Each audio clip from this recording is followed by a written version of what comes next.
Vamos então dar continuidade ao nosso trabalho. Nós estamos no Livro dos Médiuns, parte primeira, noções preliminares.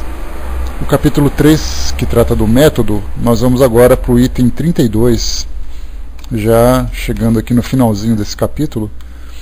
E na semana anterior nós fizemos um estudo do item 31, onde Kardec trazia para nós aqui algumas situações a respeito do método de estudo do Espiritismo.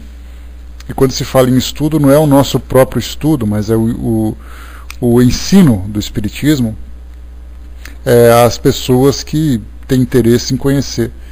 E o melhor método, como Kardec nos recomenda, não é você provocar a curiosidade das pessoas ou provocá-las para que observem fenômenos relacionados com o mundo espiritual, porque isso vai fazer com que elas se tornem muito mais descrentes e desconfiadas do que interessadas em conhecer a essência do que é realmente o Espiritismo. E ele nos falava que, apelando para a razão, trazendo a teoria, o raciocínio, o entendimento de quem nós somos, da nossa realidade, da nossa relação com o mundo espiritual, dos nossos objetivos, virão como consequência os fenômenos mediúnicos. Então, não fazer esse caminho contrário. E prestar bastante atenção também que todo aquele que oferecer a facilidade do serviço de intercâmbio com o mundo espiritual, dizendo-se capaz de provocar qualquer tipo de fenômeno, Kardec coloca: declaramos energicamente que todo aquele que se vangloriar de obtê-los à vontade não passa de ignorante ou de impostor. Isso porque ele mostrou para nós que nós não podemos simplesmente escravizar os espíritos para satisfazer os nossos caprichos, a nossa curiosidade. Então todo aquele que prometer que vai realizar alguma coisa, essa promessa já começa então de imediato a cair por terra. Como, por exemplo, pode aparecer no meu consultório, ou pode aparecer no meu centro, que eu vou trazer para você uma comunicação de um ente querido seu que desencarnou. Então essa certeza que ele pré-determina já mostra a falta de conhecimento ou a falta de caráter no trato dessas questões, já que nós sabemos que a comunicação com o mundo espiritual depende de uma série de fatores que não estão completamente sob controle dos médiuns. E aí ele coloca para nós também que mediunidade não é espetáculo para ser exposto publicamente. Fala para nós que da importância dos médiuns nesse processo, naquilo que eles podem realizar, nas suas habilidades, nas suas capacidades. Enfim, traz para nós ali uma informação geral de como se dá o fenômeno mediúnico, os elementos que são necessários para que esse fenômeno se realize, os médiuns que são responsáveis e as habilidades de cada um. Então, mostrando para nós que, quando se fala em fenômeno mediúnico, se nós entendermos cada um desses fatores, nós teremos uma facilidade muito grande de entender e aceitar com menor resistência a sua realidade, a sua efetivação. Né? Bom dia, pessoal que chegou. No item 32 agora, nós vamos agora para um outro aspecto que Kardec coloca para nós. Ele diz assim: o estudo prévio da teoria tem ainda a vantagem de mostrar imediatamente a grandeza do objetivo e o alcance dessa ciência. Bom dia, pessoal que chegou. A Vaninha não pôde estar hoje, deixou um beijo para todo mundo. Amanhã ela está por aqui com a gente. Então, imediatamente a grandeza do objetivo e o alcance dessa ciência.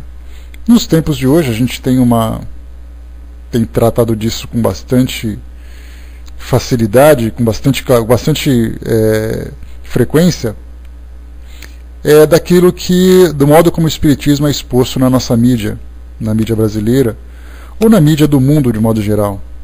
Nós tivemos aquele vídeo que fala sobre mediunidade no cinema, que eu trouxe para vocês, não sei se vocês tiveram a oportunidade de assistir.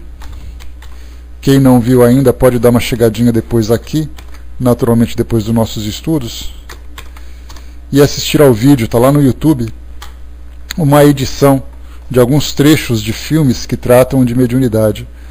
E nós vemos também hoje nas nossas novelas, nos nossos filmes nacionais, seriados, documentários, reportagens, também a mediunidade sendo abordada com bastante frequência.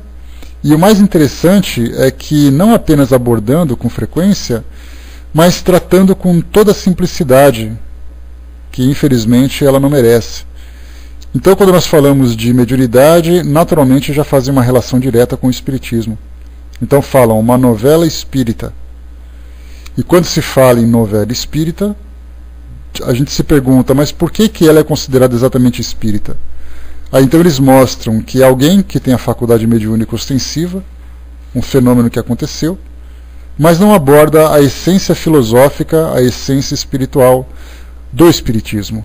Então hoje nós temos ali a mediunidade relacionada com o espiritismo. A próxima novela, por exemplo, que vai surgir, nós temos ali pessoas que são dotadas de algumas faculdades, né, que de imediato já começam a lançar, né, nova temática espírita sendo abordada. Só que o tema espírita não é simplesmente mediunidade. Mediunidade é um veículo, mediunidade é uma forma de comunicação com o mundo espiritual, e através dessa forma nós temos ali tudo o que diz respeito à nossa existência, à nossa essência.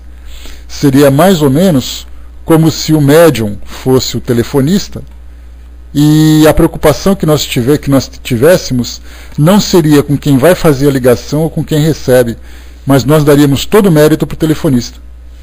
Então ele é o mais importante, é ele que interessa, é o modo como ele atende as ligações, é o modo como se faz as ligações, mas o que acontece durante as ligações, ninguém se preocupa.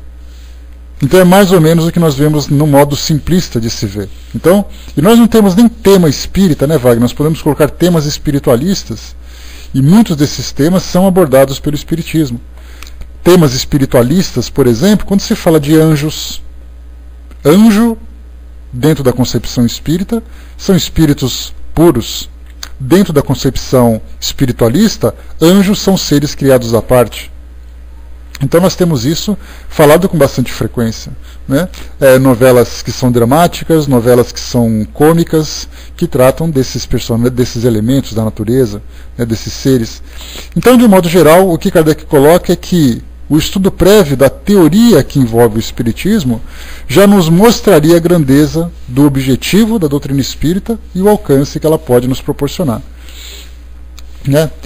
Pessoas que são simpáticas, digamos assim, né? Pessoas que já leram. Essa autora dessa novela que vai entrar agora, que começa hoje, inclusive, Amor, Eterno Amor, que a Val lembrou, ela, numa reportagem que eu li sobre a visão dela do mundo espiritual, ela falava que estava lendo bastante obras de Kardec, obras de André Luiz, conversando bastante com outros espíritas para poder falar daquele tema que interessa, porque ela é católica, mas sem falar nada exagerado, sem falar nada equivocado dentro daquela visão doutrinária, né? Então, embora não tenha aquele conhecimento, pelo menos há o esforço para evitar que traga ali fantasias a esse respeito, né? Então, tá certo, Wagner, beleza, valeu, você é muito camarada. O soldado colocou, acho que não entrou nos porquês para não virar filosofia e não perder o foco que é a mediunidade. Na verdade, não perder o foco que é a dramatização, né, soldado, com um certo toque de espiritualidade, né? Então, na verdade, assim, o objetivo é outro. O objetivo é chamar atenção, isso é muito positivo, como eu coloquei para vocês, mas ao mesmo tempo desperta em nós a atenção para que esclareçamos todos esses pontos que vem sendo falado. Para nós que temos ali para nós do grupo espiritismo.net, que vocês conhecem aqui da internet, nós temos esse trabalho de divulgação do espiritismo no meio virtual, com trabalho de atendimento fraterno, perguntas e respostas e tudo mais. Quando surgem esses programas na mídia que tratam de espiritismo, falam de almas gêmeas, falam de obsessão, falam de vida após a morte, coisa e tal, é muito comum nós termos um aumento no volume de solicitações de orientação a respeito dessas informações. Então falou de almas gêmeas. Muitos e-mails chegaram pedindo esclarecimentos sobre almas gêmeas. E nós então esclarecíamos dentro da visão doutrinária. Falava-se sobre isso e nós esclarecíamos. Então cada vez que surge um filme, uma novela, uma reportagem, quando se fala uma reportagem sobre curas, por exemplo, curas espirituais, rapidamente as pessoas nos escrevem perguntando sobre, sabendo onde pode fazer, como isso funciona. Então, de certo modo, a mídia dá aquela instigada e depois nós, que somos ali estudantes, trabalhadores da doutrina espírita, seja no meio virtual, seja no meio físico, começamos então o nosso trabalho de esclarecimento. Nós tivemos um amigo nosso, o Landão, que aparece aqui na sala quando é possível para ele, e ele é dirigente do grupo de atendimento fraterno do Centro Espírita que ele frequenta lá em Budas Artes. E conversando com ele sobre o volume de pessoas curiosas querendo se aproximar do Espiritismo, na época em que os filmes que tratavam das obras de Chico Xavier e até da sua própria biografia foram para o cinema, eu perguntei assim, né, olha, com tantos filmes falando sobre Chico Xavier, e quando se fala Chico Xavier, imediatamente nós falamos sobre psicografias enviadas por entes queridos desencarnados, eu perguntei como é que vocês têm sentido o volume, a frequência de público não espírita no centro de vocês. Ele falou assim, é muito maior do que a gente imaginava. Muitas vezes você está andando no corredor, passa uma pessoa com a foto de um filho que desencarnou e diz assim, moço, o senhor pode me ajudar a receber uma carta do meu filho que desencarnou? Ou do meu filho que morreu, que é a linguagem que ele utiliza? Aí então é o trabalho de esclarecimento dizendo, olha, nós podemos tentar, mas a coisa não é bem assim, e tal, e tudo mais. E vai conversando então com as pessoas. Me dá um ok na área de texto, pessoal, por favor? Só para orientar o Wasserfall. Picotando, alô? Estabilizou agora? Alô, alô? Melhorou? Como é que está o som agora?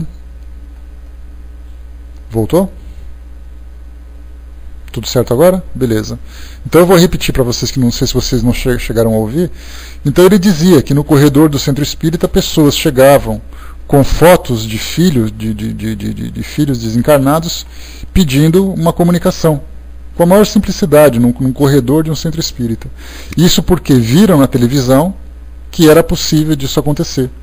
Naquele filme de Chico Xavier, As Mães de Chico Xavier, cartas psicografadas de Chico Xavier, então todo mundo querendo essa comunicação. Então venha até nós buscar essa solicitação. Então vemos ali que simplificam a doutrina espírita pelos fenômenos, mas não esclarecem a respeito da filosofia, até porque isso já se torna muito mais complexo, que não é a intenção, o objetivo desses programas, né?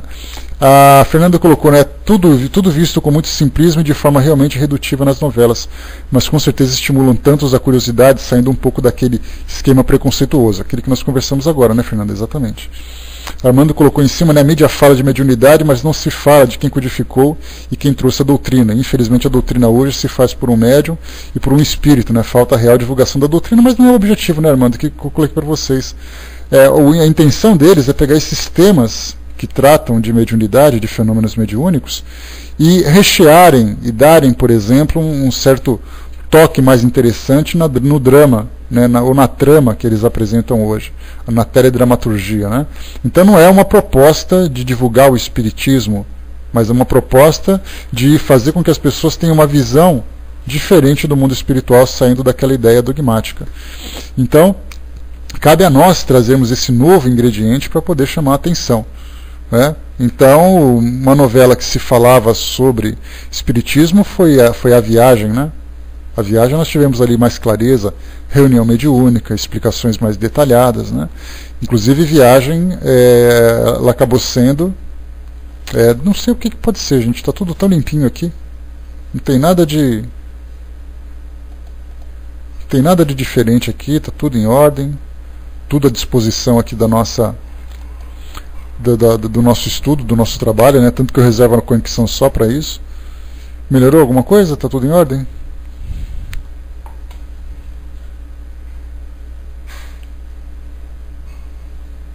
Como é que é, pessoal? Tudo em ordem? Voltou agora?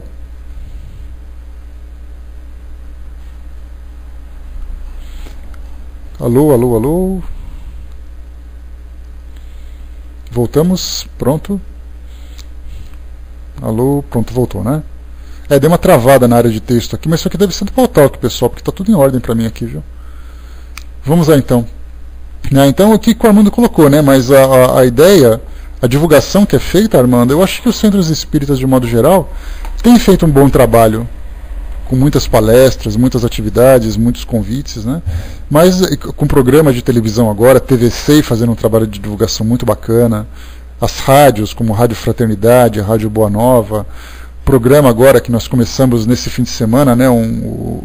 Aquele programa que era o programa Transição, mudou de nome e agora tem outro nome que eu acabei até me esquecendo, né? Ia falar para vocês. Se vocês lembrarem, por favor, coloca para mim na área de texto. Então acabou trocando de nome, mas aparece agora na TV aberta, um programa de meia hora. Então nós estamos tentando fazer essa divulgação de um modo mais expressivo, com os recursos que nós disponibilizamos, né? Mas infelizmente ainda tem muito a se fazer, né? Deixa eu ver aqui. O Brás colocou, né? Primeiro o despertamento, só depois que vem o conhecimento, né? Quase uma regra. Eu acho que esse também é um processo natural mesmo, né, Brás? Bom dia, pessoal que chegou. É um processo natural mesmo, né? Tem que primeiro chamar a atenção, despertar a atenção das pessoas que elas não estão interessadas em conhecer a doutrina espírita, até porque ela tem essa mistura com outras religiões espiritualistas, e isso acaba gerando um certo preconceito, né? Então chama a atenção, divulga aquilo que desperta curiosidade, e depois nós entramos com a parte de esclarecimento, né? E tem sido feito trabalho com bastante intensidade nas instituições de um modo geral. Então, continuando aqui para nós. Aquele que se inicia vendo uma mesa girar ou bater, pode inclinar-se à zombaria, porque dificilmente imaginaria que de uma mesa possa sair uma doutrina regeneradora da humanidade. No caso, Kardec colocou uma mesa girar ou bater, isso porque era bastante frequente nos trabalhos mediúnicos daquela época, e hoje nós podemos dizer que um bisturi que corta e não sangra, não sente dor, uma psicografia, alguém que fala, um espírito que fala através de alguém. Então hoje os fenômenos se modificaram, mas continuam ainda sendo vistos com bastante simplicidade.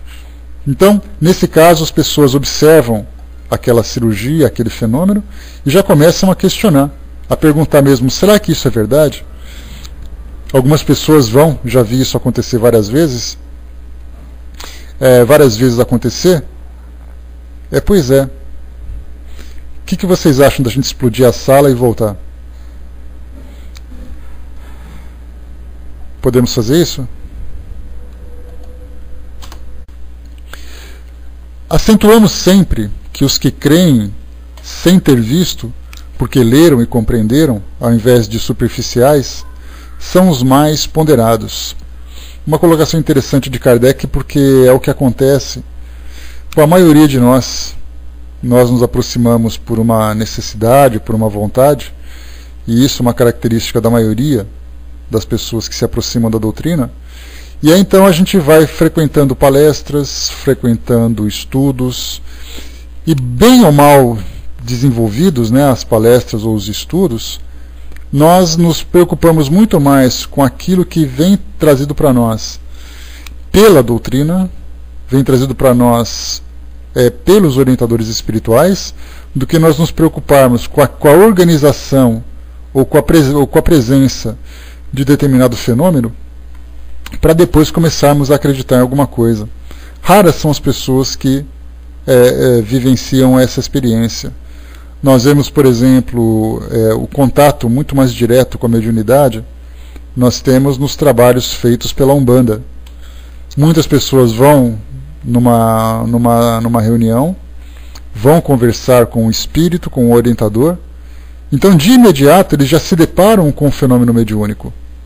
Você não entra num centro espírita e vê coisas acontecendo de incorporação, de outros tipos de manifestações mediúnicas.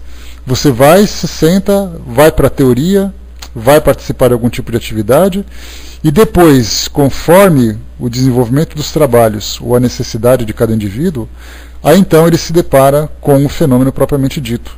Então já na Umbanda é o contrário. Ele vai e de imediato ele já se depara com o fenômeno. Isso pode ter um efeito positivo ou negativo. Negativo se ele já vem com uma ideia pré-concebida de que aquele fenômeno é uma farsa, de que aquele fenômeno não existe, ou ele é uma manifestação do psiquismo, do médium, ou que é uma invenção, ou que é algum tipo de criação mental dele. Se ele já traz uma ideia pré-concebida, entendendo de que forma que o fenômeno acontece, se há, por exemplo, a incorporação, ele já consegue entender como aquilo acontece e que de fato está acontecendo. Por isso, então, como Kardec coloca, aqueles que creem sem ter visto são aqueles que mais têm facilidade de entender os fenômenos, de entender a doutrina espírita, são os mais ponderados. Ligando-se mais ao fundo que à forma, o aspecto filosófico é para eles o principal, e os fenômenos propriamente ditos são apenas o acessório, mais ou menos o que a gente vivencia aqui todos os dias na nossa sala. Nós conversamos, debatemos, discutimos, e nessa nossa troca de ideia, nós vamos formando na nossa mente uma concepção teórica da doutrina espírita, mais questionadora, mais filosófica, mais inteligível, e não tivemos a preocupação de realizar nenhum tipo de fenômeno espírita aqui na nossa sala, ainda que fosse possível. Trabalhos de incorporação, por exemplo, psicofonias feitas aqui no Pautalk. Eu já vi situações em que aconteceram psicofonias no Pautalk, e muitas pessoas achavam que aquele que estava como médium participando daquele fenômeno, ou ele estava inventando, ou ele mudou a voz de propósito, ou ele estava falando coisa que todo mundo fala, então não tem nada de importante naquilo que aconteceu. Então, na verdade, percebe-se que o fenômeno mediúnico, entrando nesse campo do misticismo, que normalmente as pessoas no mundo comum acabam encontrando, veem nesses fenômenos muito mais um motivo de descrença, vai com Deus, Mia, muito mais um motivo de descrença do que de fortalecimento de crença propriamente dita. Armando colocou accentos que fazem um trabalho de desobsessão junto ao assistido, e nesse caso, se o mesmo não conhecer a doutrina, pode não voltar. Esse já é o método que cada centro utiliza, né? A presença do paciente, digamos assim, junto àquelas reuniões. Isso tem um efeito positivo ou negativo? Eu não diria que isso seria negativo, mas é importante saber trabalhar esse tipo de reunião. O que não pode ser feito, o que não é recomendável, é que esses trabalhos de desobsessão sejam trabalhos públicos, como normalmente nós vemos ali acontecendo hoje, felizmente não nos centros espíritas, ou pelo menos em alguns ou na maioria dos centros espíritas, mas nós vemos muito isso nas igrejas, em que eles pegam a televisão, chamam lá uma pessoa que passa por um processo de influência lá para o meio do palco, lá na frente da igreja, centenas de pessoas presenciando, e ela começa a se contorcer, a cair no chão e tudo mais. Isso provoca um efeito muito mais negativo do que positivo. Então, se por acaso aquela pessoa está ali presente e ela for bem orientada e ela participar, isso eu não vejo nada contra diretamente, né, dependendo de cada caso. Então até é muito frequente isso acontecer. Você tem uma desobsessão com o atendido junto. Agora, como a orientação que ele recebe é o que vai fazer a grande diferença. O Alcerfal colocou, já presenciei isso aqui em algumas salas de estudos, né? Pois é. Então tem locais que são interessantes, tem locais que não são. Aqui, por exemplo, não tem porquê você trazer uma manifestação mediúnica num ambiente virtual, né? Principalmente com pessoas que muitos de nós estamos começando a estudar a doutrina espírita, estamos começando a entender como acontece esse processo todo. Então você colocar um fenômeno mediúnico sem ter ali um propósito específico para aquilo e não fazer disso uma rotina, acaba perdendo um pouco do sentido. Deixa eu ver aqui, o soldado colocou que também em algumas doutrinas os espíritos não se manifestam, são vistos como os demônios, são indesejados, né? Pois é, soldado, né? No caso dessas igrejas que a gente fala, não são necessariamente mais vistos como demônios mesmo, né? Eles são vistos como espíritos, né? Então eles são tratados dessa forma, mas utilizados muito mais de um modo de espetáculo do que de trabalho doutrinário propriamente dito. Não tem aquela preocupação de resguardar o espírito, resguardar a pessoa que passa por uma influência, de tratar isso de modo privativo, trata mesmo como espetáculo, né? Esse é o lado negativo. Armando colocou, digo isso porque você sabe que há espíritos que fazem um barulho danado, né? Em todos os casos vejo que não é bom mesmo para os que para os que não conhecem a doutrina, né? Sim, tem que ter bastante critério nesse sentido. Às vezes pode realmente trazer uma impressão muito mais negativa do que positiva. O Rogério colocou, alguns centros usam desses artifícios para a própria divulgação, né? Um equívoco enorme, né? Que vai contra a orientação direta de Allan Kardec, como a gente vem visto aqui no método, né? Não utilizar o fenômeno como ponto chamativo, mas utilizar a ideia, a razão, o raciocínio. Continuando aqui para nós. Chegam mesmo a dizer que se os fenômenos não existissem, nem por isso a filosofia deixaria de ser a única que resolve tantos os problemas até hoje insolúveis, a única que oferece ao passado e ao futuro humano a teoria mais racional. Preferem, assim, uma doutrina que realmente explica àquelas que nada explicam ou que explicam mal. Quem refletir a respeito compreenderá claramente que se pode fazer abstração das manifestações sem que a doutrina tenha por isso de desaparecer. As manifestações corroboram, a confirmam, mas não constituem um fundamento essencial. O observador sério não as repele, mas espera as circunstâncias favoráveis para observá-las. A prova disso é que antes de ouvirem falar das manifestações, muitas pessoas tiveram a intuição dessa doutrina, que veio apenas corporificar num conjunto de suas ideias. Então, de fato é assim. Os princípios de imortalidade, os princípios de reencarnação, de lei de causa e efeito, são princípios que nós, estudando, né, os valores, estudando um pouco mais a espiritualidade, nós veremos ali a possibilidade desses temas serem reais, encontramos respostas nesses processos, né, nesses mecanismos, e por isso nós colocamos, olha, eu acreditando em tudo isso que acontece, eu não preciso do fenômeno. Então Kardec naturalmente não despreza o fenômeno, até porque a própria doutrina espírita foi constituída através dele. Então lembre que a doutrina não se constitui nele, mas veio através dele. Sem ali os médiuns, nós não teríamos a comunicação dos espíritos. Então, para nós, isso pode parecer óbvio. Mas, então, sempre pensarmos que, para muitos dos estudantes da doutrina espírita, que entendem a sua teoria, que entendem a sua aplicação, não veem necessariamente no fenômeno o seu real valor, a sua maior importância. O Sirfal colocou, eu observei que aqui na sala aconteceu no momento da prece, e no meio da prece uma pequena mensagem foi passada, porém me pareceu que a pessoa que está fazendo a prece não se deu conta do acontecido, né? A Fernanda que estava fazendo para nós a prece, né? Então algumas vezes a gente se coloca, né, numa maior sensibilidade e acaba depois tendo ali uma sensação ou uma ideia diferente sendo transmitida. Então a mensagem para nós que é o essencial. No item 34, para a gente dar continuidade, diz o seguinte: aliás, não seria certo dizer que aos que começam pela teoria faltem as observações práticas. Então está dizendo assim, bom, se você estuda a doutrina espírita, se ela fala de vida após a morte, se ela fala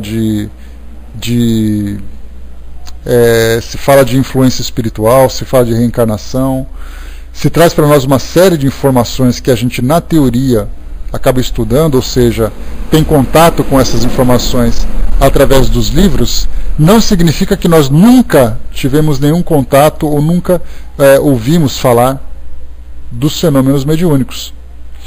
Basta a gente lembrar, né, quem nunca tem uma história de fantasma para contar, ou que já vivenciou, ou que conhece alguém que já vivenciou. Hoje, com a televisão, isso fica muito mais fácil.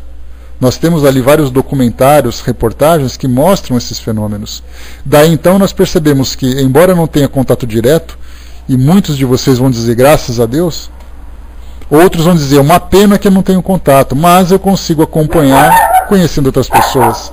Então é mais ou menos o que eu sempre digo, né? Eu não tenho nenhum tipo de sensibilidade mediúnica, mas em compensação eu encosto nos médiuns que eu conheço e vou sugando tudo quanto é tipo de informação e experiência que eles possam me passar. Então eu posso não ser médium, mas eu acabo sendo um médium por correspondência, né? Porque todo mundo vai me contando as histórias e eu vou absorvendo tudo aquilo que falam, né? O Soldado colocou, né, acho que as histórias de fantasmas em todo o mundo, em todas as épocas conhecidas, né, é o que mais se tem. Basta ver o próprio folclore do nosso país está cheio de situações de fenômenos mediúnicos, né? As religiões, de um modo geral, para quem estuda ali os milagres, para quem estuda o contato de Deus, de Jesus com os homens, dos anjos, isso nada mais é do que mediunidade. Então, colocando para nós, né, não seria certo dizer, aos que começam pela teoria, faltem as observações práticas. Eles as possuem, pelo contrário, e certamente mais valiosas aos seus olhos que as produzidas nas experiências. São os fatos numerosos de manifestações espontâneas, de que trataremos nos capítulos seguintes. São poucas as pessoas que não as conhecem, ou menos por ouvir dizer, e muitas as que as obtiveram sem prestar-lhes a devida atenção. A teoria vem dar-lhes a explicação, e consideramos esses fatos de grande importância, quando se apoiam em testemunhos irrecusáveis, porque não se pode atribuir-lhes qualquer preparação ou conivência. Se os fenômenos provocados não existissem, nem por isso os espontâneos deixariam de existir. E se o Espiritismo só servisse para lhes dar uma explicação racional, isso já seria bastante. Assim, a maioria dos que leem previamente referem os princípios a esses fatos, que são para eles uma confirmação da teoria. Então nós temos aqui pessoas que dizem que já sonharam com desencarnados, pessoas que já tiveram sensações com relação aos desencarnados, que já acharam que já viram, que já ouviram, que já presenciaram algum tipo de fenômeno físico, tudo isso espontaneamente, sem nenhum tipo de preparação. Então os fenômenos espontâneos são os mais frequentes, principalmente porque muitos desses que presenciam essas experiências não se dão conta de que têm habilidades que podem oferecer aos espíritos recursos para que elas aconteçam. Então eu posso ser um médium sem saber, porque eu não sou espírita, sou de outra religião. Às vezes acontecem algumas coisas que eu não conto para ninguém, porque isso pode me causar algum tipo de vergonha. Eu não falo na escola quando sou criança, eu não falo para minha família quando sou criança. Quando eu me torno adulto, eu não conto para ninguém, porque vão achar que eu sou louco. Vão achar que a minha cabeça está meio virada, alguma coisa do gênero, que eu estou inventando, que eu estou enlouquecendo, ou coisa parecida. Então, nós não fazemos ideia da quantidade de experiências que pessoas presenciam, mas têm constrangimento de contar. E nós podemos, mais uma vez, eu posso trazer para vocês esse depoimento pelo trabalho que nós realizamos na internet. Nesse trabalho de perguntas e respostas, de atendimento fraterno por e-mail, as pessoas algumas vezes criam um e-mail fictício, não são o e-mail de trabalho delas, elas criam um nome qualquer, vivem em lugar qualquer e contam seu relato. Então você percebe que no depoimento as palavras são sinceras, mas na origem, quem fez, de onde veio, a gente não tem certeza se isso acontece ou não. Então tem pessoas que não declaram suas religiões, não declaram seus nomes, não declaram seu local de origem, e apenas descrevem e colocam um e-mail criado num Hotmail da vida qualquer, num Gmail da vida, simplesmente cria na hora, manda para não ser identificado.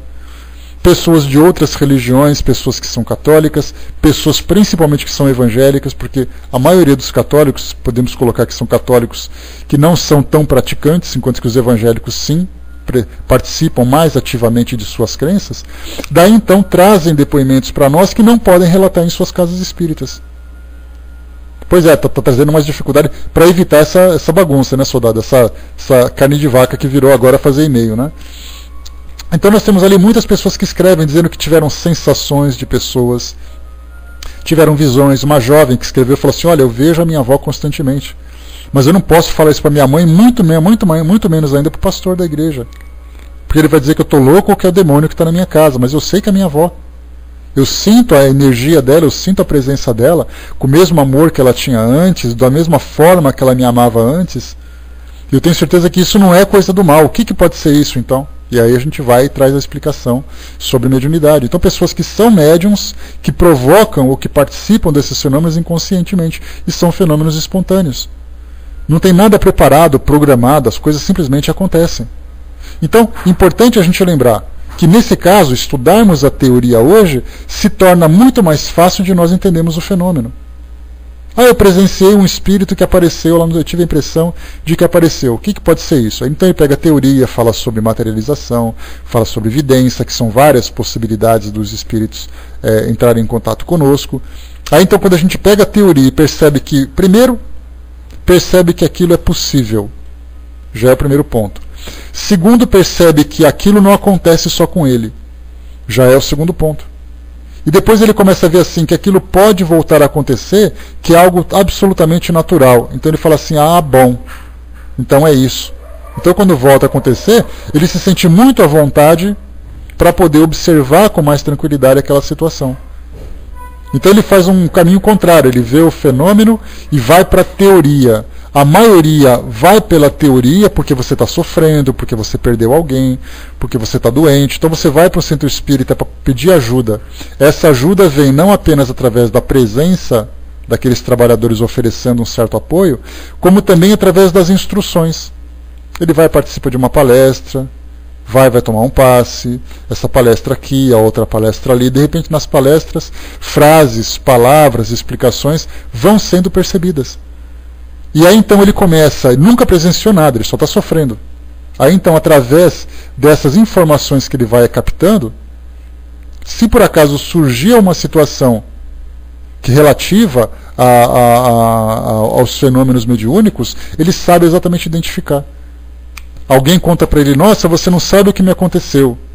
Eu estava dormindo, de repente eu me vi flutuando no corpo. Que coisa maluca é essa? Ah, lá no estudo a gente conversou sobre isso, a emancipação e tal. Aí pega até um pouco da graça, né? Porque você fala assim para poder criar aquele impacto, aí você dá aquela sentadinha, levanta a sobrancelha e fala, já aconteceu de novo. Muita gente já falou sobre isso. Aí percebe que não é um fenômeno exclusivo e tampouco é tão assustador assim. Ele é simplesmente um fenômeno que nós não estamos acostumados, pelo menos a maioria de nós. Continua aqui embaixo no 34. Está tudo em ordem agora com o som, né, pessoal? Só me dá um ok, por favor.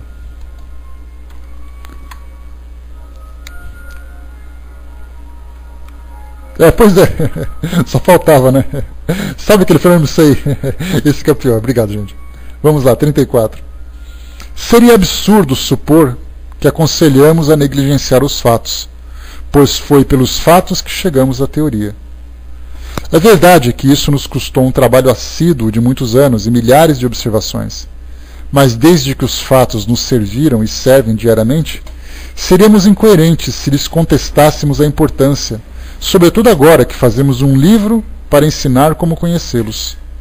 Sustentamos apenas que, sem o raciocínio, não lhes bastam para levar à convicção. Eles não bastam para levar à convicção.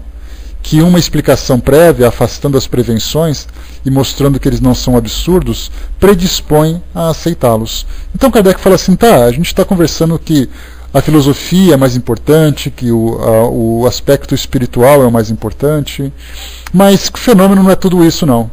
Kardec colocou, não, peraí, eu não quis dizer isso. O que nós estamos falando é que você não pode começar pelo fenômeno acreditando que a doutrina se resume naquilo. Mas não podemos negligenciá-lo porque foi através desses fenômenos que chegou a teoria. A gente lembra que, digamos assim, a engenharia reversa, que é uma explicação que você começa daquilo que está pronto para poder formular a teoria. Seria mais ou menos se eu levasse um celular desses de alta tecnologia, esses qualquer coisa, iPhone, iPod, iDoor, sei lá o nome dessas coisas, que você pega um negócio desse, pega um aparelho desse e volta 30 anos no tempo. Aí você pega esse aparelho, entrega para um cientista e fala, olha, isso aqui veio do futuro. O que é engenharia reversa? Ele vai pegar aquele aparelho, ele vai desmontar, vai tentar entender os seus circuitos, o seu sistema, o seu programa e vai tentar recriá-lo. Então isso é chamado de engenharia reversa. Quando a gente fala em caso do aspecto filosófico da doutrina, ela foi a mesma coisa. Se nós pegarmos, por exemplo, a Bíblia, as crenças naquilo que acontece na Bíblia, acontece o contrário. As pessoas leem a teoria e, através da teoria, tentam recriar os fatos. Então está escrito na Bíblia que o mundo foi criado em 6 dias, Deus descansou no 7º, e nesse período ele criou o homem e a mulher através do barro. Nós temos pessoas que buscam desesperadamente o Jardim do Éden para entender como isso aconteceu, independente da fantasia ou da alegoria que isso represente. Que Noé, por acaso, criou ali uma arca, colocou um casal de cada animal e 40 dias e 40 noites de chuva, tudo morreu, desapareceu na face da terra, etc. e tal. Aí começam a procurar cadê a arca de Noé, como acontece nas pesquisas científicas feitas nos Estados Unidos e na Europa. Então pega-se uma teoria, por mais fantasiosa que ela seja, né? Pois é, porque poderia, se tivesse alguém para poder dar opinião, seria pior. Então pega essa teoria e começa então a tentar encaixar a realidade naquilo que está descrito. A doutrina espírita fez um caminho exatamente contrário. Primeiro ela pegou o fenômeno. Peraí, isso está acontecendo, o que significa isso? E aí então, observando aquilo que está acontecendo, começou então a entender quem fazia, como fazia, por que fazia. Aí depois começou a conversar, começou a entender, e depois percebeu que aquele fenômeno era a porta, não vou dizer de entrada, mas eu vou dizer uma porta de passagem de informações filosóficas muito mais profundas que foram utilizadas por esse método. Daí então essa grande questão que precisa ser vista. Então a doutrina espírita ela fez esse processo ao reverso. Do fenômeno ela chegou à teoria. As religiões tradicionais saem da teoria para tentar buscar o fenômeno a qualquer custo. Que por acaso naquela época Deus falou com Moisés. Por que Deus não fala com ninguém hoje em cima de um monte abrindo uma luz em cima dele? Alguma coisa está errada. Ou Deus não quer mais conversar porque aquela geração era privilegiada, ou porque não era bem assim que a coisa aconteceu. Por isso então nós observamos que os fenômenos para a doutrina espírita são fundamentais. Só que eles têm ali o seu peso relativo. Eles têm a sua importância devida. Mas a doutrina espírita não se resume neles. A doutrina espírita foi formada através deles. Adri nos colocou nessa questão de ouvir vozes. É importante a gente analisar isso com calma, Adrinos. Se você tiver alguma dúvida, eu te recomendo você entrar lá no site do espiritismo.net. Tem uma seção de perguntas e respostas que você pode colocar, descrever as situações que você vivencia, que aí fica mais fácil de você obter uma resposta, de ter um esclarecimento maior. Falar assim de imediato, né, em cima daquilo que você colocou fica complicado, então precisaria de um detalhamento maior. Então dá uma chegadinha lá no nosso site e coloca a sua dúvida lá na seção de dúvidas, explica o que acontece e tudo mais, dá um pouco mais de detalhes, que aí você vai ter uma resposta bem legal para você começar a estudar e começar a entender aquilo que você vivencia. Armando colocou um cientista evolucionista que tem uma teoria que explica a parada do Sol. Ih, tem cientista para tudo, Armando. Né? Tem cientista aí que já coloquei para vocês, é só procurar no YouTube vídeos, debates e palestras sobre isso, que tem cientista que explica categoricamente o processo do dilúvio, explica categoricamente a formação do mundo em 6.000 anos, e é formado em ciências, né? Então, quer dizer, cada um tentando fazer um caminho reverso, né? Um caminho contrário daquilo que seria o sensato, do que seria o lógico. O senhor colocou, Kardec utilizou uma metodologia científica, né? A metodologia científica são 3 processos, né? Então, primeiro você formula uma teoria. Em cima dessa teoria, você traz uma hipótese, né? Uma suposição. Isso deve ser aquilo. Em cima dessa suposição, você começa então a trazer uma teoria para explicá-la. E depois, no final, você faz com que ela seja praticada, com que ela seja testada. Então, nesse processo de hipótese, teorização e depois a confirmação dela, então foi exatamente esse processo que Kardec utilizou. Então, primeiro ele observou um fenômeno. Em cima do fenômeno, ele então trouxe teoria. Bom, pode ser então magnetismo, porque o magnetismo é possível fazer isso. Aquela energia do magnetismo animal é capaz de movimentar objetos. Tem pessoas que têm uma facilidade em desprender esse fluido. E então, ou era charlatanismo, ou era isso, ou era aquilo. Ou alguém estava falando através dessa mesa. Uma inteligência extracorpórea. Em cada uma das teorias ele começou a explorar. Tá, o magnetismo é assim, só que se é magnetismo, você não pode trazer uma ideia, porque o fluido magnético não pensa. Ele não nas batidas, por exemplo, ele não traz para nós informações. Ele simplesmente provoca uma manifestação física, não uma manifestação inteligente. Então descartou o magnetismo, descartou isso, descartou aquilo, chegou à conclusão de que havia inteligências extracorpóreas se manifestando através do fenômeno. Aí ele falou, bom, então vamos comprovar isso. E aí começou a explorar, fazer ali uma série de experiências para poder trazer essa conclusão. Exatamente o contrário do que normalmente se faz. Então, se a gente tem essa teoria formada, nós podemos aceitar os fenômenos com mais facilidade. Se nós não temos teoria e queremos aceitar o fenômeno, aí nós já caímos na descrença.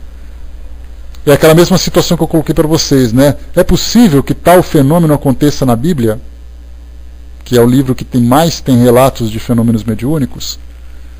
Alguns sim, alguns não. Mas muitas pessoas aceitam por uma questão de fé. Não, eu vou aceitar porque ali está escrito. Mas como aquilo é possível acontecer? Ah, para Deus tudo pode acontecer. Aí ponto final. Aí a discussão acaba aí. Porque se nós facilitamos assim, Deus pode quebrar as próprias leis, Deus pode fazer o que quer e o que não quer, para impressionar um grupo de pessoas, se isso fosse possível, a gente pode imaginar o caos que seria o universo. Porque aí então ele iria provar para alguém alguma coisa e ia quebrar a própria lei. Ia fazer outra coisa e ia quebrar a própria lei. Nós falamos de lei da física, lei da química, lei da biologia. Está dizendo que Jesus fez um homem ressuscitar. Ressuscitar significa o seguinte: o corpo dele morreu, as células estão mortas, não funciona mais absolutamente nada, e aí então, por um toque divino, aquele corpo se refez, se regenerou, aquela consciência voltou a habitar e ele viveu. A lei da química diz que isso não é possível, porque a partir do momento em que você não tem o abastecimento de substâncias, o corpo morre, as células morrem. A biologia confirma isso, a física confirma isso. São 3 leis básicas da nossa ciência natural. Se por acaso eu posso dizer que Jesus pode quebrar essas leis simplesmente para dizer assim, olha, eu sou capaz de fazer, já entra numa questão de personalismo e já não numa questão de universalismo, que é uma lei, são leis que regem o universo todo. Então, há sem dúvida leis que nós desconhecemos. Mas as leis básicas, pelo menos que regem o mundo físico, nós estudamos com profundidade. A nossa ciência já avançou nesse sentido. Não é possível mais você revitalizar um tecido morto. Já utilizamos todas as químicas, já utilizamos todos os recursos da eletricidade, de tudo mais, isso não é possível. Mas Jesus vem com um toque e isso faz acontecer. E a resposta fica assim, não, mas ele pode, porque ele é filho de Deus ou ele é Deus encarnado, dependendo da visão. Pronto, já saímos da lógica e já entramos no misticismo, na crença pessoal. Então, precisamos ter a teoria para entender o fenômeno. Espera aí, isso não é possível. Então, o que aconteceu exatamente? Hoje temos as experiências de quase morte. A letargia, a catalepsia, que são fenômenos que mostram essa morte aparente que pode ser revitalizada depois, porque não houve a morte total. O tecido não estava morto. Então, temos ali várias situações que podem ser explicados de um modo diferente ou de uma forma que nós ainda não entendemos, mas não podemos imaginar simplesmente que os milagres acontecem por um capricho divino. O soldado colocou que as leis naturais são perfeitas, os fatos, pelo menos sentido que façam, né, certamente possuem sentido e vêm para o bem das pessoas. A natureza age por si mesma, né, soldado? A gente tem que lembrar disso. Nós estudamos aqui no nosso livro dos Espíritos, na lei de destruição, por exemplo, que quando acontece uma grande tragédia natural aqui no nosso mundo, a tragédia fica por nossa conta, porque a natureza simplesmente está agindo. Quando a gente fala assim, aconteceu um terremoto em tal lugar, esse terremoto matou um monte de gente, aí a gente se desespera, chora, se mobiliza, se sensibiliza, aquela coisa toda. A natureza simplesmente está colocando as placas no lugar. Quem está em cima, está lá. Uma tempestade aconteceu e desabou em cima de um local e teve ali um deslizamento, um alagamento, pessoas desencarnaram, pessoas sofreram, perderam tudo. A natureza está fazendo chover. O que acontece com a quantidade de água, onde ela vai atingir, onde não vai, a natureza não tem essa preocupação. Daí então a gente lembra sempre que essas leis naturais, elas servem para reger o mundo físico. Ainda que seja uma física sutil, uma física fluídica que nós não entendemos ainda, mas a lei serve para isso, para colocar as coisas no devido lugar. Somos nós que interagimos com ela. De um lado pode nos trazer benefício, por outro pode nos trazer um malefício dentro do nosso ponto de vista. Porque o bem e o mal, a dor e o sofrimento, ela tem maior ou menor valor dependendo da distância que ela está de nós. Se eu disser para vocês assim, olha, no século XIV, ali por volta de 1348, nós tivemos a peste negra, ou a peste bubônica na Europa, que dizimou quase metade da população europeia. Quem mora na Europa, já fez algum estudo sobre isso, sabe, porque vivenciou isso ali na pele naquele passado. Alguém chorou porque eu contei essa história? Vocês se comoveram, alguma coisa assim? Alguém coçou o olho porque caiu algum cisco, dizendo assim, pobrezinho daqueles coitados. Não, porque está distante geograficamente e está distante temporalmente. Agora, se eu contar para vocês que alguém da minha família está sofrendo, e pelo afeto que nós temos, pelas pessoas que vocês conhecem, vocês vão se sensibilizar. Então, desencarne por desencarne faz parte de uma lei natural. Ela vai nos afetar mais ou vai nos afetar menos de acordo com a situação. Mas a natureza age por agir. Dois indivíduos têm uma relação sexual. Os dois gametas se unem. Há uma gestação. Essa criança nasce. Se for o meu filho que estiver nascendo, eu vou ser o homem mais feliz do mundo. E se for por acaso o filho de uma indiana que está lá no meio lá perto do Himalaia, que teve também um bebê, mobilizou alguma coisa na minha natureza? Modificou alguma coisa na minha vida? Eu nem sei quem ela é. Daí então nós percebemos que as leis naturais são perfeitas. Porque elas regem o nosso mundo. Somos nós que temos que entendê-la e somos nós que temos que interagir com ela. Né? O mundo físico e o mundo espiritual também, pois os espíritos possuem matéria no mundo espiritual, sim. É aquela matéria sutil que a gente falou, né? São leis naturais que regem a nossa vida e a vida deles. Tanto é assim que a gente sabe que se no mundo espiritual você tiver um perispírito denso, você não vai ter percepção de um espírito que tem um perispírito sutil, por uma questão de densidade. E essa densidade, o que é? Física pura. Basta a gente pegar o vapor, o oxigênio, o vapor, a água e o gelo. Nós temos ali 4 situações de gases. Um gás mais sutil, que é o oxigênio, o vapor, um gás um pouco mais denso, que tem uma molécula mais complexa, a água, que é essa mesma molécula densa, e o gelo, que é essa mesma molécula endurecida, ou com menos agitação. Falamos da mesma substância em situações diferentes. O Armando colocou, e se alguém vir um tecido morto, ele estará derrogando, né, ou reviver um tecido morto, ele estará derrogando uma lei divina. A ciência diz que isso não é possível. Certa vez num debate que eu tive numa sala do UOL, na época em que eu frequentava lá, tinha um rapaz afirmando categoricamente que uma equipe de cientistas da Universidade de São Paulo tinha conseguido reviver um tecido morto. Ou melhor, eles criaram uma célula. Eu falei, meu amigo, é impossível, né? Não, tá lá, tá naquela reportagem. Qual reportagem? Não, uma reportagem que eu li numa revista. Qual revista? Eu não lembro qual que é, mas eu li lá, eles fizeram. Não é possível fazer, meu amigo, não temos ainda capacidade, não temos capacidade para isso. Será que o homem um dia a ciência vai conseguir fazer com que isso aconteça? Não sabemos. Mas pelo que a gente sabe que o homem não pode criar a vida, por ser uma lei divina, então vemos que isso é impossível. Ele pode tentar de tudo, mas ele jamais vai conseguir criar aquilo que não pertence, né, à sua alçada. A Fernanda colocou, você falou de catástrofe natural. Para mim é uma grande catástrofe que está acontecendo na Amazônia. A retirada dos índios para a construção de Belo Monte, né? A história se repete, as consequências serão grandes para o processo natural daquela região, né? Que evolução complicada a nossa. Porque todos nós, a nível coletivo, somos tão impotentes, né? Olha, a gente pensa assim, né? Que no final da questão, Fernanda, quando nós falamos sobre transformação do mundo, o homem busca aquilo que é confortável para ele. Só que esse conforto tem um preço.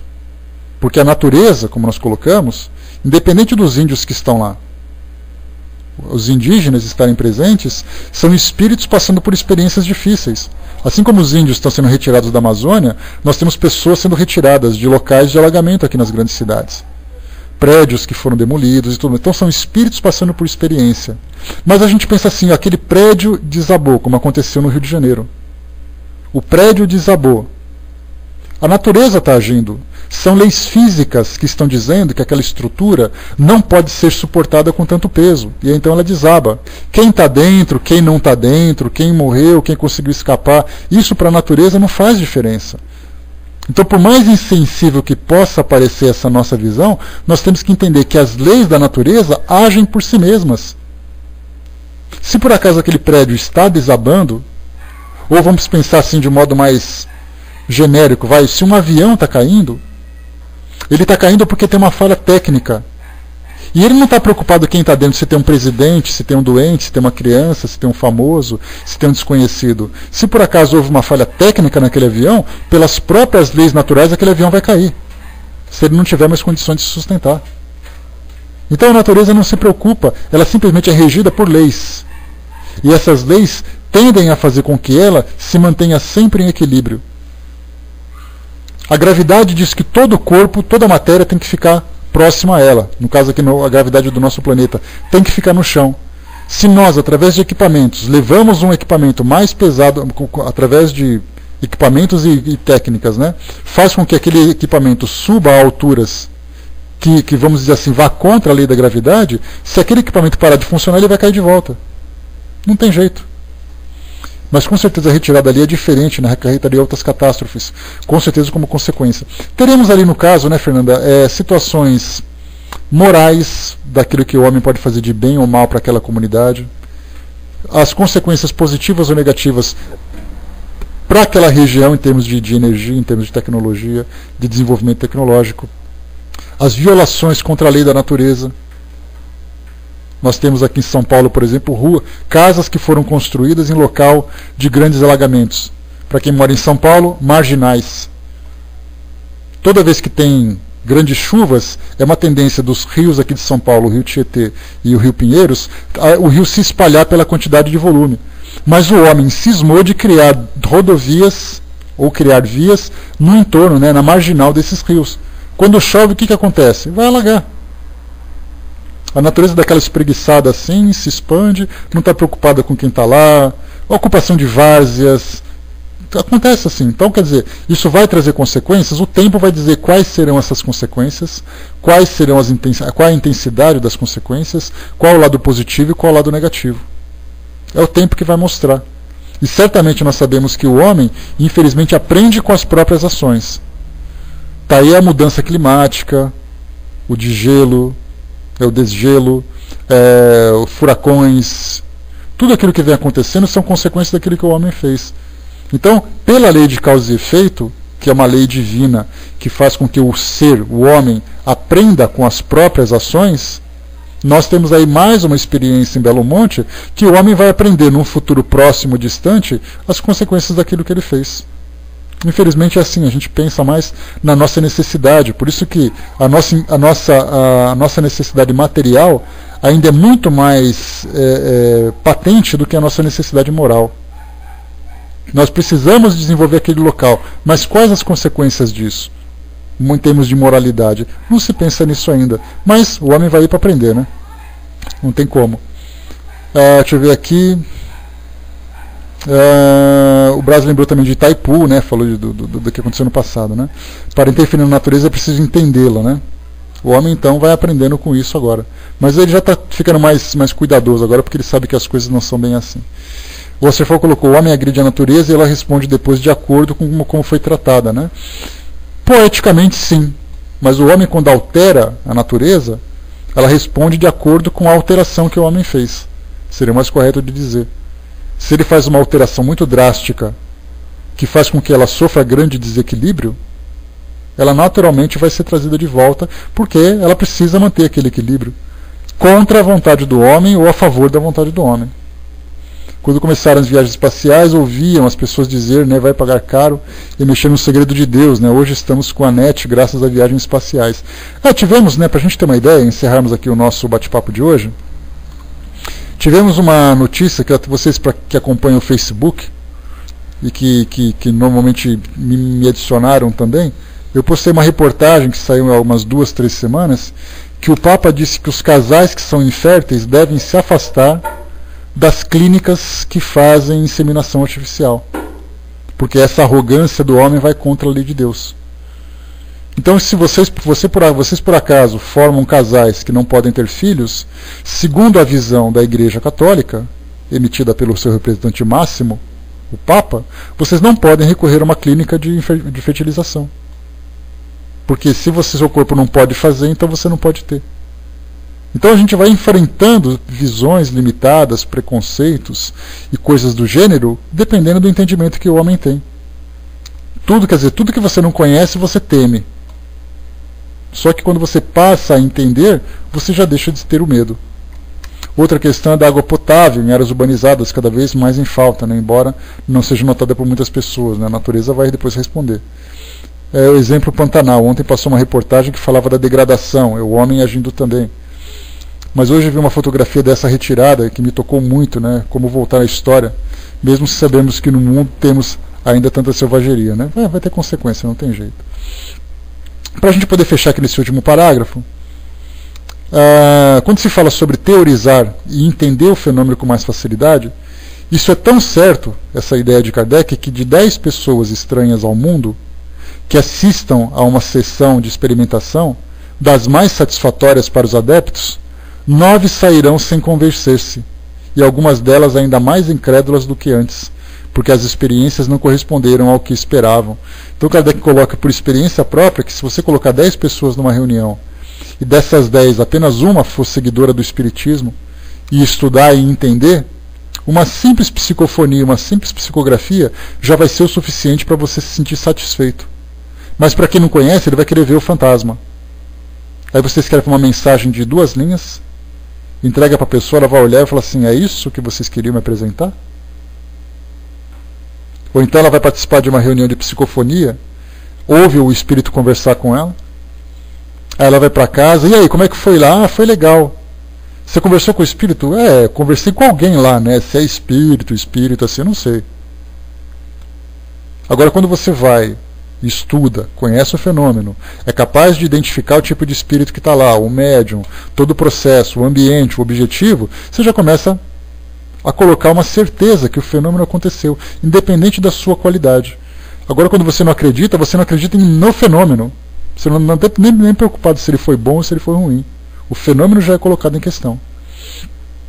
Acontecerá o contrário com as pessoas que puderam informar-se dos fatos por um conhecimento teórico antecipado.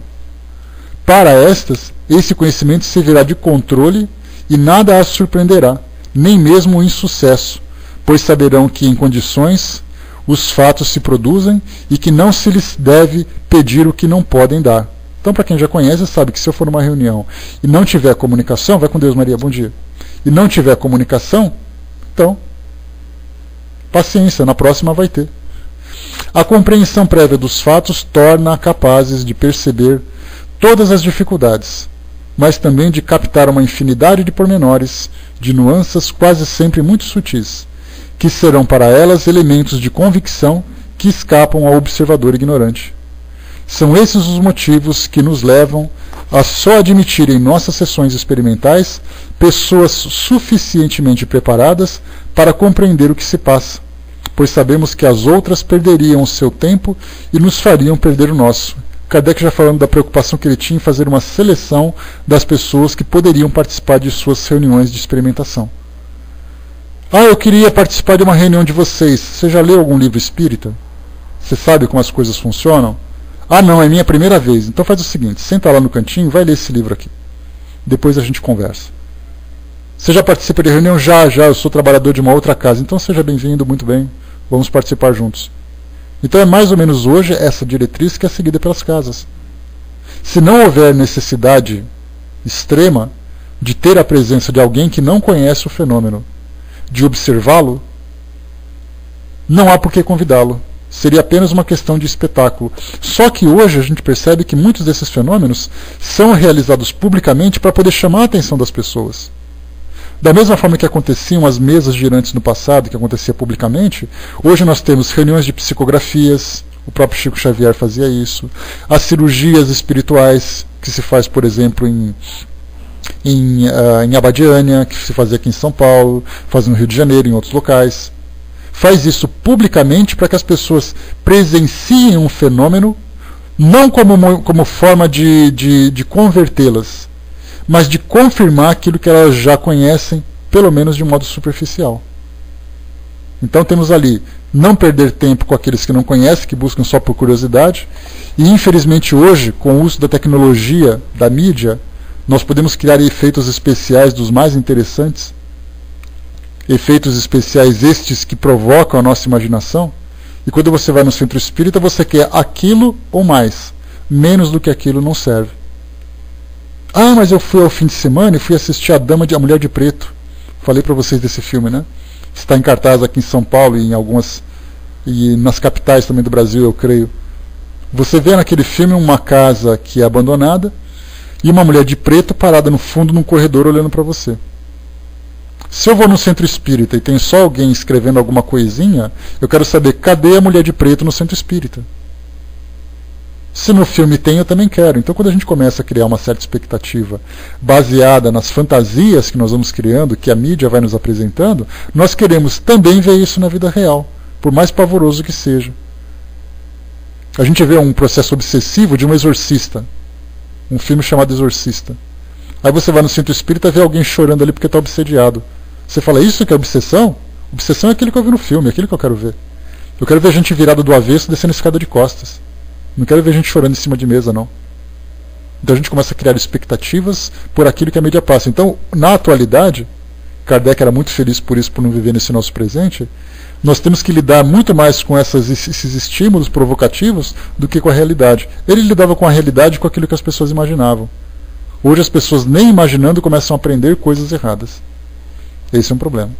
Então, fechando por aqui, pessoal, só lendo o que a Fernanda colocou, na Inglaterra foi aprovada uma lei onde os pais que venham a ter uma gestação com crianças com síndrome de Down são obrigados a abortar por querem a finalização desses genes, né? Consequências morais que virão com o tempo, né, Fernanda?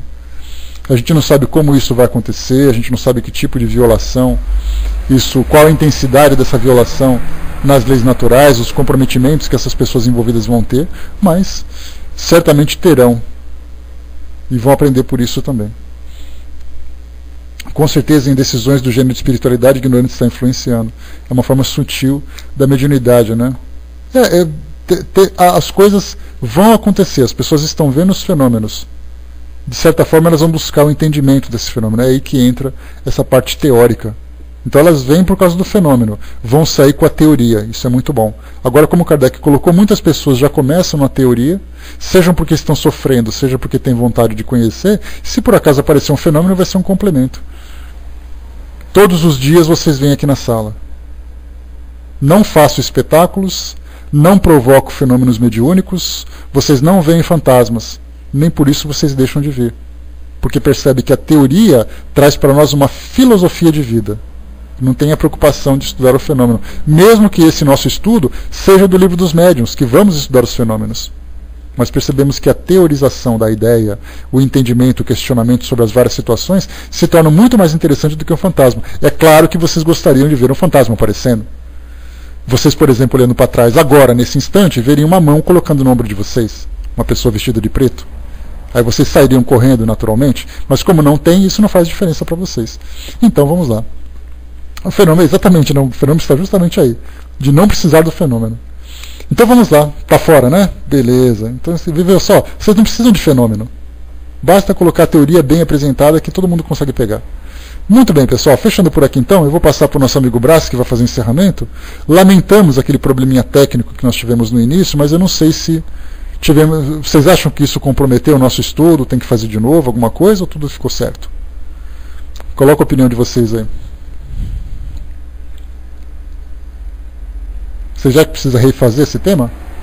Tudo ok? Coloca aí, gente. Não precisa? Não precisa, né? Até porque também esse texto aqui é bem autoexplicativo, dá pra gente tirar uma ideia bacana aqui, né? Então, apesar do obstáculo, então no próximo